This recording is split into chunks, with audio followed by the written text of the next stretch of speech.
Baik, Assalamualaikum warahmatullahi wabarakatuh. Pada mata kuliah hari ini saya ingin menjelaskan tentang konsep pembelajaran ESP, English for Specific Purposes for Islamic Study. Nah, ini tujuan pembelajarannya. Nah, kita tahu sebagai learning objektif dari pembelajaran bahasa untuk studi bahasa Islam ini adalah yang pertama, general objektifnya adalah understanding the English language usage in the Islamic study, memahami penggunaan bahasa Inggris dalam studi Islam. Yang kedua, using public pronoun-based language learning in Islam study and halal business. Jadi bagaimana menerapkan pendekatan pembelajaran bahasa wirausaha penerbitan untuk studi Islam dan komunikasi halal, bisnis halal. Yang ketiga tentu saja acquiring English language usage in Islamic study through learning steps of pre-writing, drafting, revising, editing, publishing, marketing, and delivering. Jadi bagaimana aspek pemerolehan bahasa dalam studi Islam melalui tahapan pembelajaran, peran menulis, mendraft, merevisi, menyunting, mempublish, dan memasarkan serta delivering. Secara spesifik objektif, jadi secara tujuan lebih spesifik dari pembelajaran kita adalah language usage in Islamic study or halal business proposal writing. Jadi nanti mahasiswa dilatih membuat proposal ya untuk tujuan bisnis, yang tentunya bisnis yang berkaitan dengan dunia Islam. Yang kedua, language usage in Islamic study or halal business letter writing, jadi memandu mahasiswa untuk mampu menulis surat bisnis dalam bahasa Inggris, tentunya bisnis berkaitan dengan dunia Islam. Yang ketiga tentu language usage in Islamic study or halal business presentation writing untuk kepentingan presentasi. Berikut kita lihat referensi yang kita gunakan. Tentu saja kita mengajar di prodi pendidikan agama Islam ini adalah berbasis visi prodi itu sendiri apa. Nah, ternyata program studi pendidikan agama Islam memiliki visi, yakni terwujudnya program studi pendidikan agama Islam yang unggul dan mampu menghasilkan lulusan yang berkompeten di bidang pendidikan, pengajaran, dan penelitian pada tahun 2025. Nah, misinya tentu saja mengamalkan catur dharma perguruan tinggi dengan kualitas yang semakin baik, terus menciptakan lulusan yang ahli dan berkompeten dalam bidang pendidikan dan pengajaran agama Islam. Yang ketiga, melaksanakan sistem penjaminan mutu dalam pelaksanaan kegiatan akademik dan pengembangan keilmuan. Serta keempat, merumuskan dan mengimplementasikan sistem pengelolaan sumber daya manusia berbasis keilmuan dan kinerja.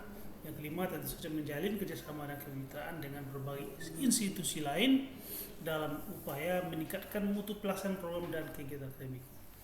Nah, secara referensi Alkitab, pembelajaran kita, meskipun pembelajaran kita lah bahasa Inggris, tentu saja tidak terlepas dari tuntutan Al-Quran dan As-Sunnah. Dalam Al-Quran terdapat sebanyak 49 kali lafaz berpikir ya. Itu katakanlah pertama surat yang turun, surat pertama kali turun Iqra ya. Al-Baqarah 282, di mana Al-Baqarah ini ayat terpanjang dari semua ayat yang ada dalam Al-Quran. Terdiri dari 114 surat, 6.290 ayat, 74.437 lafaz, dan 325.345 huruf. Juga terdapat sebanyak 49 lafaz akal dalam Al-Quran dengan terdiri dari akala, dia berpikir satu kali, nakilu, kami berpikir satu kali, yakilu, dia berpikir satu kali, takilun, kamu berpikir 20 kali, dan yakilun, mereka berpikir 20 kali. Juga dengan lafaz berilmu, ternyata kita sebagai manusia yang hidup di dunia ini dituntut untuk memiliki ilmu. Karena disitulah perbedaan manusia dan binatang. Karena aku tinggi kan derajat manusia karena ilmunya gitu ya. Ternyata dalam surat Al-Makkiyah ada 9 kali ya tentang perintah berilmu. Kemudian dalam surat Madaniyah 7 kali. Ta'lamun, fasa ta'lamun, ta'lamu ya, ya'lamun, ya'lamu, a'lama, a'lam dan ilmu. Itu semuanya adalah tuntutan kita dalam konteks belajar apapun. Dan kebetulan materi yang kita bahas ini adalah materi bahasa Inggris gitu ya. Nah, apa kaitannya dengan tuntutan prodi itu? Nah, di sini kami memutuskan setidaknya ada pilihan model pembelajaran. Kalau dalam pembelajaran bahasa setidaknya ada 2 kutub yang berhadapan. Jadi ada kutub behavior approach, pendekatan perilaku atau communicative approach, pendekatan komunikasi. Di satu sisi ada pendekatan task based approach atau competency based approach, di mana oleh Dave dan James Wills, Bruton dan Noonan. Nah, PBLL mengambil titik tengah dari 2 kutub pembelajaran ini, baik itu behavioral approach oleh Pavlov, Watson dan Skinner, dan oleh Dave dan James, Bruton dan Noonan.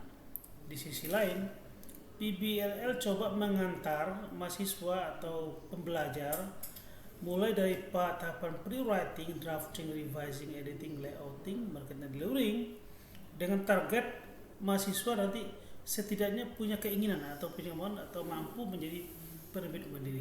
Jadi bisa menulis, bisa menyunting, bisa memasarkan. Nah, dimana kalau kita lihat dari segi behavioral approach, kemampuan belajar bahasa itu diasah mulai listening dulu. Jadi kita tahu anak kecil begitu lahir ya listening, speaking, reading, writing. Sementara kalau task based approach, reading, writing, listening, speaking. Nah, di modul-modul kami sudah ada banyak yang nanti kalian bisa akses secara bebas ya, yang sudah kami susun. Ada 2 modul berbasis untuk perwisata, nah ini hotels business, travel agency, dan juga untuk industri penerbangan ada 4 modul yang sudah kita susun untuk ground handling, ground support equipment, dan aircraft structure serta cabin technician. Untuk creative industry juga sudah kita susun 17 modul. Nah ini adalah modul yang terakhir untuk halal bisnis. Ada untuk publishing, design, printing, packaging, multimedia, animation, broadcasting mode, fotografi, advertising, radio, television, film, music, craft, and culinary. Nah, semua modul nanti bisa kalian akses secara online di website atau e-modul. Nah, salah satunya bisa kalian lihatlah yang modul nomor 17. Kebetulan adalah ESP for Halal Business. Mari kita lihat lagi. Nah, learning approach. Jadi dalam konteks belajar bahasa, whatever it is, Anda semuanya pasti sudah memiliki kemampuan bahasa, walaupun minimal. Setidaknya semuanya bisa menulis, bisa membaca, bisa mendengar, dan bisa bicara. Itu penting. Itulah dasar, itu yang kita miliki. Untuk itu, modul ini lebih kepada memiliki visi scouting learners to be self-publisher within out. Jadi bagaimana pembelajar ini memandu mahasiswa untuk mampu menjadi penerbit mandiri sesuai dengan kapasitasnya. Jadi kalau mahasiswa sekarang lah mahasiswa studi Islam, kita ingin dia nanti setelah belajar modul ini mampu menulis tentang dunia Islam tapi dalam bahasa Inggris, tentang bisnis halal tapi dalam bahasa Inggris. Itu yang kita harapkan. Nah, learning strateginya tentu saja kita sebut PBLL, Public Learner Based Learning, dan support sistemnya pasti ada Anda mahasiswa, saya dosen, ada facilities, dan ada method. Nah, graduate competencies profile dan career prospectus dari mahasiswa dan pembelajar bahasa Inggris ini, yang jelas tentu saja kita ingin yang kita bahas dalam modul ini semua terkait dengan akademik, secara akademik terukur, dan itu bisa dipelajari Dan juga modul ini membawa mahasiswa menjadi mahasiswa yang memiliki pandangan keluar, students outlook. Dan terakhir tentu graduate employability. Kita belajar bahasa yang tentu saja berharap berguna bagi Anda ketika lulus. Jadi karena Anda bukan targetnya jadi guru, tentu saya tidak mengajarkan structurally dari from zero ya, dari pengetahuan tenses, subject, predikat, object, adverb, tapi lebih kepada how to encourage you to speak up in English.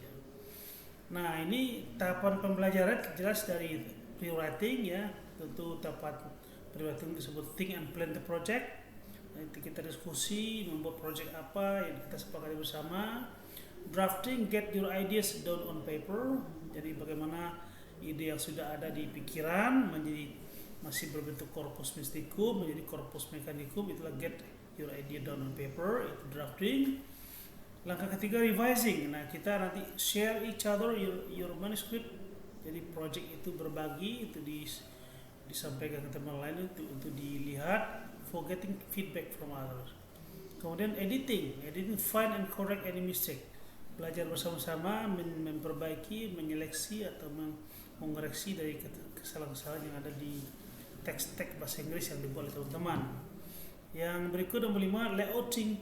You have to lay out your own ideas. Jadi silakan gunakan berbagai aplikasi, apakah InDesign atau PageMaker atau Word, tapi Anda belajar melayout sambil belajar bahasa. Karena konteks pembelajaran bahasa kita tidak hanya bahasa verbal, tapi setidaknya ada bahasa verbal, bahasa visual, dan bahasa virtual. Nah, bahasa verbal, teks. Kalau bahasa visual tentu ada video, ada ilustrasi, ada foto. Bahasa virtual, ya kita buat animasi. Ya. Tentu langkah keenam untuk secara marketing, ya provide the product to the marketing target. Bagaimana Anda berlatih dalam bahasa Inggris memasarkan karya Anda, menyampaikan gagasan Anda. Yang terakhir nanti delivering. You have to deliver your products as a learning portfolios, maybe by uploading your product to YouTube, for example. Jadi mungkin saja you have to deliver in the Google Drive, ya. Anda harus nanti memasukkan ke dalam Google Drive karya-karya Anda atau dalam video. Itu aspek delivering. Nah, setidaknya skill competencies in languagepreneurs, jadi ada apa itu bentuk-bentuk kompetensi keterampilan dalam pembelajaran bahasa untuk wirausaha ya. Kalau kita mengacu ke 9 standar kompetensi yang ada di industri penerbitan ya, sekalipun di Indonesia itu belum dirumuskan, belum disepakati, setidaknya kalau ingin menjadi insan yang kompetitif di dunia global, ada setidaknya 9 leveling untuk bagi seorang yang bisa menggunakan kemampuan berbahasanya dalam konteks dia sebagai editor ya, mulai dari korektor muda ya, korektors atau korektor media ya, editorial assistant, korektor utama, asisten editor, copy editor muda, copy editor, associate editor, managing editor, senior editor, editor, director, dan publisher. Nah, ini semuanya kalau kita lihat Inggris itu dia menggunakan leveling bagi seseorang yang punya kemampuan menyunting atau editor dalam dunia publishing. Ini kita acu. Nah, kita ingin nanti kalian sebagai mahasiswa program studi Islam juga memiliki trigger atau eagerness untuk menjadi penulis atau menjadi editor di selain karirnya sebagai seorang yang tahu tentang ilmu Islam sendiri. Nah, lihat pre-writing ya. Pre-writing di sini adalah kompetensinya think and plan the project. Expected learning portfolios yang akan kita lahirkan dalam konteks pembelajaran bahasa Inggris ini nanti adalah mungkin saja book dummy ya, ada punya dummy buku atau magazine dummy atau business proposal atau business letter, slide presentation atau video recording. It depend on your own discussion in group, right? Jadi you have to discuss with your group what kind of project are you going to produce in this learning portfolios. Dan student task tugas mahasiswa yang jelas Anda membuat kelas ini menjadi berkelompok. Jadi buatlah kelas ini menjadi kelompok terdiri dari 3 orang ya. Nah, saya lebih cenderung memilih 3 orang per kelompok. Karena kalau 5 terlalu banyak, 3 orang saja sehingga nanti diskusinya lebih intensif. Kemudian setelah berkelompok, brainstorms with your partners. Jadi curah pendapat dengan mitra-mitra pembelajarnya, brainstorm with your partners. Dan yang ketiga, decide the topic you are going to discuss. Anda berkelompok harus memutuskan what kinds of the project are you going to make it. And then berikut, students blog.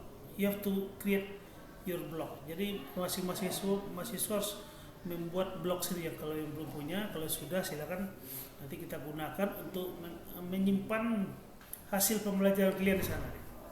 Dan yang berikutnya saya sarankan searching the site about Islamic study or Syariah company. Anda harus melihat di video-video yang ada di YouTube yang tentunya yang bertemakan tentang studi Islam maupun perusahaan-perusahaan yang syariah.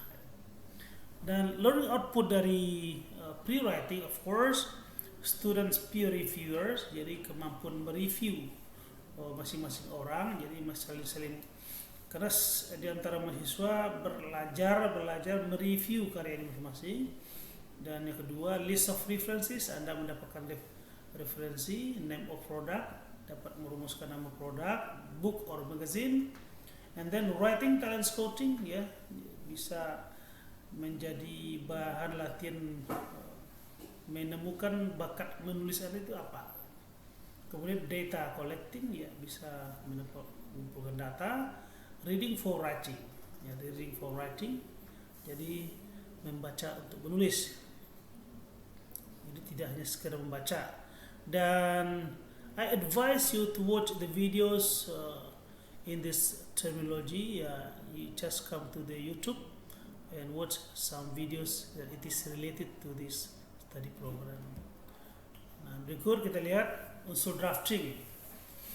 Apa itu komunikasi drafting? Itu yang pertama adalah getting the idea down on paper. Itu yang saya bilang tadi, yang masih mimpi, gagasannya belum tertuang, sekarang ditulis bersama-sama ada kelompoknya di project yang sudah disepakati tadi. Dan tugas mahasiswa apa? Drafting ideas into paper. Jadi buat gagasannya, tuangkan gagasannya dalam bentuk kertas. Nah, silakan kalau mau langsung masuk ke dalam personal computer atau laptop, it's up to you. Yang kedua, input the worded draft into personal computer. Expected outcome dari pembelajaran ini tentu saja dari pembelajaran drafting, Anda akan melahirkan draft of personal or group work. Ada draft kasar dari naskah, apakah itu karya individu maupun karya kelompok. Kemudian proposal drafting dan business letter drafting dan slide drafting. Jadi ada draft proposal, ada draft surat bisnis, dan juga nanti slide presentasi yang akan kita gunakan nanti di saat ada rekaman di video. Dan berikut mari kita revising, ya revising kompetensinya apa? Di sini Anda harus berbagi, share and reflect your first draft. Jadi masing-masing kelompok minta ke teman-temannya few reviewers, ya, untuk menjadi reviewers dari karyanya untuk mendapatkan feedback. Student starts at first make the class into group of writer and editor. Jadi saya ingin membuat simulasi kelas ini menjadi simulasi kelas. Saya akan satu kelompok menjadi satu penulis, yang satu lagi kelompok sebagai editor. Dan yang kedua, exchange the draft into each group. Jadi saling tukarkan draftnya di antara kelompok. Dan berikut brainstorms among each group. Jadi bagaimana curah pendapat di masing-masing kelompok. Learning output dari revising, of course, ada revised draft, ya, the own draft get feedback from reviewers. Jadi pemilik naskah mendapatkan umpan balik dari reviewers, ya, composition focus, language focus, dan final draft. Jadi sudah lebih baik lagi, naskahnya sudah di review gitu. Terus kita lihat lagi editing, ya, editing nih. Jadi bagaimana proses editing? Oke. Pak, begini Pak. Begini. Kasih. Nah, editing untuk kompetensi editing adalah you can find and correct any mistake you make. Jadi belajar menemukan dan memperbaiki apa yang ditemukan tentang kesalahan. Student task, of course, get correction from the original draft, do substantive, mechanical, and pictorial editing. Jadi melakukan penyuntingan substansi, mekanik, dan pictorial. Learning output dari pembelajaran tahapan editing, yang pertama, no wonder with the content accuracy. Jadi tidak ada lagi kekhawatiran dari ketepatan naskah. No wonder with grammatical mistake. Naskah juga sudah benar dari segi grammar, ya, grammar dan sebagainya. Nah, kita lihat lagi di sini. Oke. Layouting, right? Nah, ini layouting. Bagaimana ide-ide yang sudah dituangkan itu dicoba di layout dalam bentuk format apakah buku atau majalah atau koran. Dan student task is of course layouting the draft into book using the related software in design, Photoshop or etc. Jadi saya harap di kelas nanti ada yang bisa design atau Photoshop. Nah, learn output tentu saja apakah majalah atau proposal atau business letter atau slide presentation. Nah, mari kita lihat aspek marketing. Jadi here you have to promote, you have to show your ideas, you have to show your competencies in Zooming or in class. Ya. Competencies dari marketing tentu saja provide the product to the marketing target. Sementara student task, group presentation, products owner and presenter, the rest are to be client or adjudicator and video shooting. Jadi kalau praktek pembelajarnya luring, makanya bagi yang tidak presentasi dia berperan sebagai adjudicator, penilai. Apa yang didapatkan dari tahapan pembelajaran marketing? Tentu saja kalian berlatih meyakinkan pelanggan, assuring client, handling complaint, and delivering ideas. Itu yang dilakukan. Kemudian terus kita lihat lagi delivering. Nah, ini delivering, right? Jadi in delivering step of learning, you will get competencies like, for example, how to deliver the product to client online and offline. Dan student task, put all the printed product into personal blog and upload the video into YouTube. Jadi silakan nanti di-upload di video Anda sendiri masing-masing. Ya, kalau mau ke ibu silakan, karena sudah ada sebuah YouTube Ibu, inkubator bisnis dan usaha Muhammadiyah Business Center sebagai tempat penyimpanan video-video mahasiswa. Nah, ini learning treatment of the creative business English skills through public-pruners approach. Jadi ini kira-kira peta layanan pembelajarannya. Jadi pembelajaran bahasa, pendekatan wirausaha penerbitan, mulai dari pre-writing, ya, learning activities, ada drafting sampai delivering. Intinya adalah dari 16 kali pertemuan itu, pada pertemuan awal ini dianggap pre-test 2-7 itu lebih pada role play. Jadi masing-masing orang menerapkan kemampuannya dengan tahapan-tahapan yang sudah dilakukan, sehingga mahasiswa sebetulnya telah melakukan titik-titik sentral kompetensi yang dilakukan. Contoh pada saat pre-writing, Anda sudah belajar writing, telescoping, data collecting, dan reading for writing. Begitu juga pada saat drafting, slide drafting, proposal drafting, dan business letter drafting. Revising job itu composition focus, language focus, dan peer reviewers. Editing juga begitu, mechanical, substantive, dan pictorial. Publishing, right, layouting, designing, illustrating. Marketing, right, personal marketing, group marketing, and offering project to client. Delivering, of course, you have to deliver your product to the blog, and then also offline delivering ya, berupa video ya. Nah intinya lah pada pertemuan ke-8 tentu submit test ya. Berikut juga pada pertemuan 16 adalah final test. Nah saya anggap assessment test itu lah terakhir. Jadi bukti video upload di YouTube yang dilakukan itulah bentuk assessmentnya. Nah, learners prerequisite. Jadi prasyarat minimal suksesnya pembelajaran kita ini, yang pertama familiar with computer minimally Microsoft Word. Mahasiswa terbiasa dengan komputer minimal bisa mengoperasikan program Microsoft Word. Yang kedua, recommended among the group must be one able to demonstrate the publishing software. Direkomendasikan agar di antara grup itu ada satu dua orang yang mampu menjalankan software penerbitan seperti desain, Photoshop atau flipping book publisher. Yang ketiga, for more information and learning portfolios model, please go to YouTube ya. Jadi lihat saja di YouTube-nya banyak contoh-contoh yang bisa. Nah, sebelum saya ingin mengakhiri pembelajaran kita kali ini, saya ingin mengubah karena ini pertemuan pertama, saya ingin mengingatkan kepada mahasiswa bahwa Anda sekarang sudah jadi mahasiswa, not as a student yet. Jadi you are no students of university. Nah, di sini saya sebut dengan shifting from studying to the learning philosophy.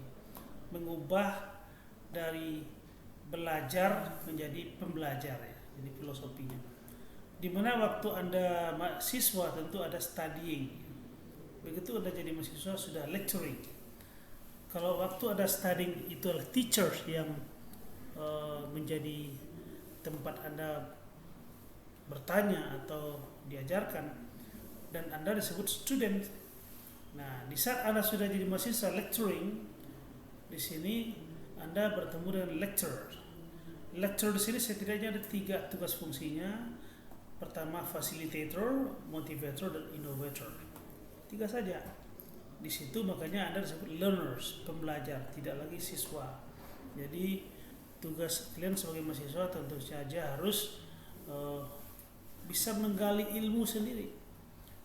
Lecturers only facilitate, motivate, and innovate.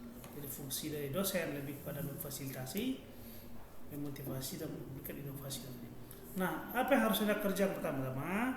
Yang pertama, create a personal blog. Yang kedua, write note plastic folder ya kan. Ini kalau plastic folder kalau pelajar offline. Nah, berikut saya minta kalian mendaftar di www.zalzulifa.com. Di website saya aja, di website saya ada registrasi sehingga we are linked each other. You have to isi biodata ada sana. Kemudian register your profile, tag PBLL for Islamic study, jadi not for photography business ya. Ini modul lain, study the lesson plans. Learning treatment ya, ini learning treatment ya dari pembelajaran PBLL approach. Yang pertama adalah pre-writing, drafting, revising, editing. Itu pre-writing, drafting, revising, editing selesai sampai mid-test untuk pertemuan 1 sampai 7. Outputnya Anda nanti membuat PPT, PowerPoint, dan draft. Outcome-nya intend to be self-publisher, ada keinginan untuk menjadi penerbit mandiri.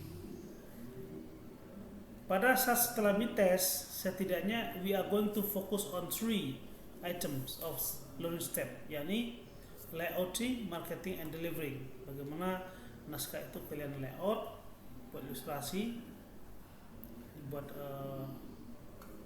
desainnya.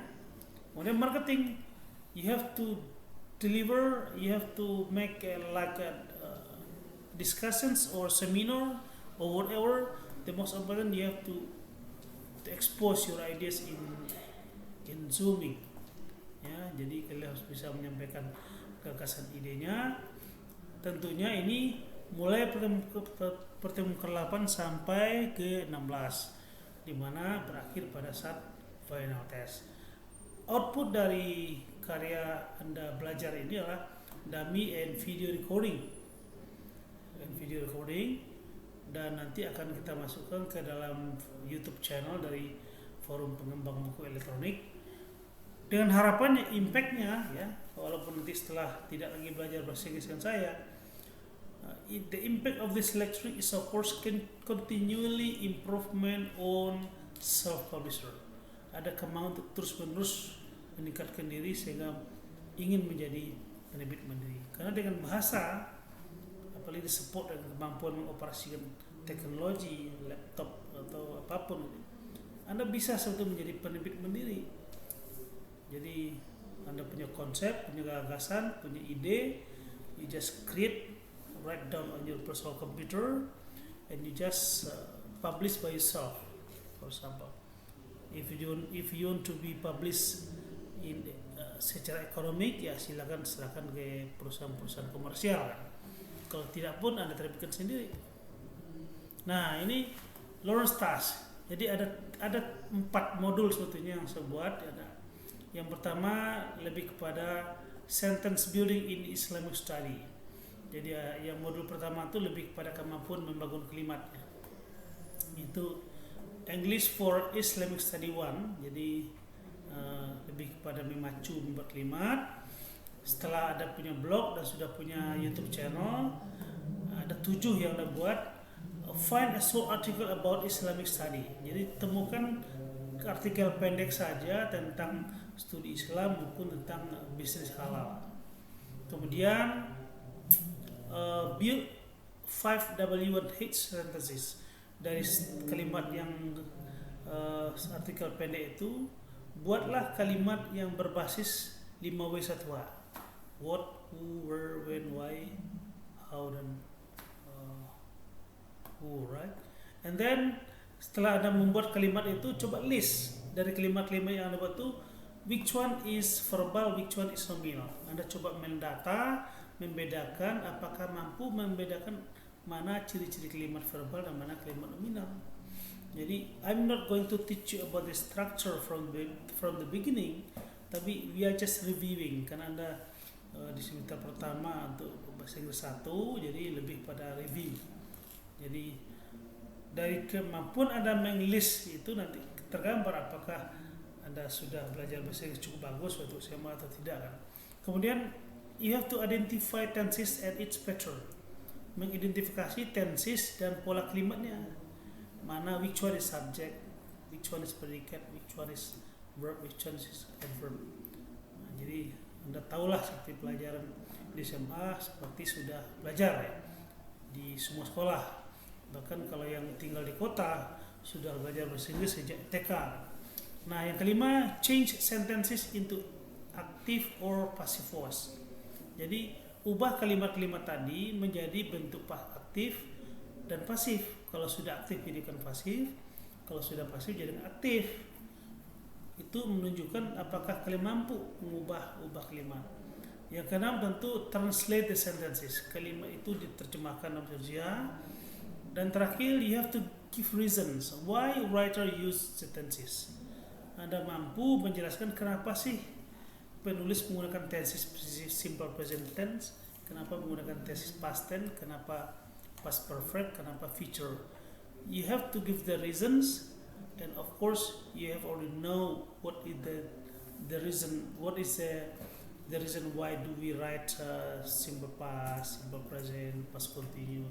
Itu semuanya udah ada ilmunya. Nah, tinggal nanti kalian mampu gak membedakan kalimat itu dan menjelaskannya kenapa. Nah, ini nanti kalian presentasikan jadi class presentation, right? Nah, untuk acuan dari literature yang Anda boleh lihat di artikel manapun, ini ada 12. Setidaknya ini opsi ya.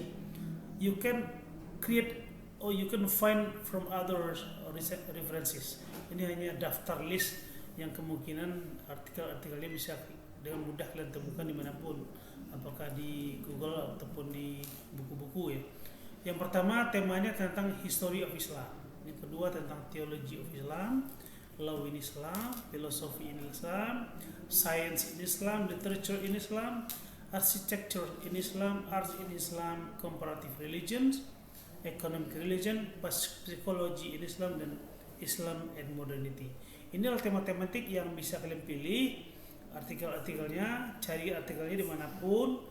Nah, coba kalian lihat, coba analisis kalimatnya, cari verbal nominalnya, identifikasi pola kalimatnya, buat ubah jadi kalimat aktif pasif, ya, semua itu.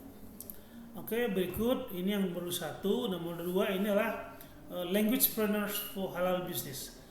Di sini kalian saya tantang untuk membuat building your own company profile. Jadi saya ingin membuat simulasi kelas ini menjadi hidup. Jadi masing-masing orang atau berkelompok, maksimum 3 orang satu kelompok, membuat usaha bersama. Anda merumuskan brand name-nya, background-nya kenapa Anda buat usaha itu, objektif tujuannya apa, vision and mission-nya apa, business model canvas gimana, personalia, product and services, price list and time frame. Jadi kapan jadwal kerja di perusahaan Anda kan. You have to create your own business. Katakanlah teman-teman yang sekarang kuliah tuh ada yang sudah merintis usaha kue. You just create your own business profile. Rumuskan brandnya apa, logonya apa, kenapa Anda buat itu, tujuannya apa, visi misinya apa, buat bisnis kanvasnya. You can see in any other references about how to make, like for example how to create vision and mission, how to make business canvas model, ya. Silakan dilihat contoh-contoh. Di samping itu, you have to write down business letter as if you are going to over for those who want to invest in your company. Bagi orang yang ingin menjadi investor di perusahaan Anda menawarkan surat bisnis. Jadi katalah tadi sudah ada proposal, buat surat pengantar. Jadi surat bisnis namanya. Dan ada surat memo, contoh surat memo di perusahaan Anda apa, ada factor writing, inquiry writing, dan bibliografi serta CV. CV Anda juga harus buat gitu. Nah, ini nanti harus Anda presentasikan di Zoom, Anda rekam, hasil rekamnya diedit, disempurnakan, dirapikan, taruh di YouTube. Ditaruh di YouTube untuk bisa ditonton oleh namanya. Yang modul ketiga tentang adalah lebih kepada TOEFL's preparation test. Jadi, di sini saya melatih kalian membuat kalimat-kalimat yang berbasis structure, sehingga sebagai modal dasar begitu Anda nanti ingin lulus, mungkin ingin melanjutkan kuliah, sehingga Anda tahu kenapa sih khas soal-soal TOEFL itu kenapa. Baik itu soal structure, soal reading, writing maupun listening kan. Nanti kita lihat dari bentuk-bentuk kalimatnya, sehingga Anda bisa menganalisis, mengkaji sebuah soal-soal dari TOEFL test gitu. Sehingga itu menjadi pengetahuan sendiri untuk mengaya Anda. Intinya lah ini menjadikan Anda untuk berani menghadapi tes TOEFL. Nah, berikut ini adalah English for Communication. Jadi di sini nanti Anda saya minta mereview buku. Jadi book reviewers. Jadi sudah update personal blog, having YouTube channel, dan review one book. Saya ingin untuk modul keempat ini mahasiswa nanti mencoba mereview buku yang Anda minati. Katakanlah satu buku, you try to criticize from the cover until the references for example. Jadi tapi cari buku yang berbasis studi Islam atau buku-buku tentang bisnis halal. Judul bukunya apa, kelengkapan naskahnya apa, sumbernya dari mana, ya, sources, kinds and qualification of the book, anatomy and how. Jadi gitu. Jadi cari buku ya, naskah itu name, accessories, sources, kinds and qualification, anatomy and how. Tentu saja setiap kajian kalian nanti menyangkut kepada readability. Readability itu apa? Aspek kelayakan baca naskah. Legibility, aspek hukum naskah. Accuracy, tingkat akurasi naskah. Konsistensi, ketetapan atau konsisten penggunaan bahasa. Rule flow, right? Jadi flow, and then production details. Nah ini juga kalian buat videonya, kalian rekam suara sendiri, masukkan di YouTube. That's for example, right? Nah, this is the list of manuscript accessories, kelengkapan naskah. Ini daftar kelengkapan naskah jika kalian nanti menyusun dummy buku menjadi buku benaran dan terbit di penerbit, ya setidaknya ada 3 ya. Ada buku, ada sampel buku, ada isi buku, dan ada bagian belakang buku. Nah kalau sampel buku itu ada jaket buku, lidah jaket sampel, lidah jaket belakang, sampul depan, sampul belakang, dan judul buku. Nah ini ada istilahnya, ada mengenal bagian pendahuluan, seat blade depan, seat blade belakang. Ini adalah list of accessories in every single book.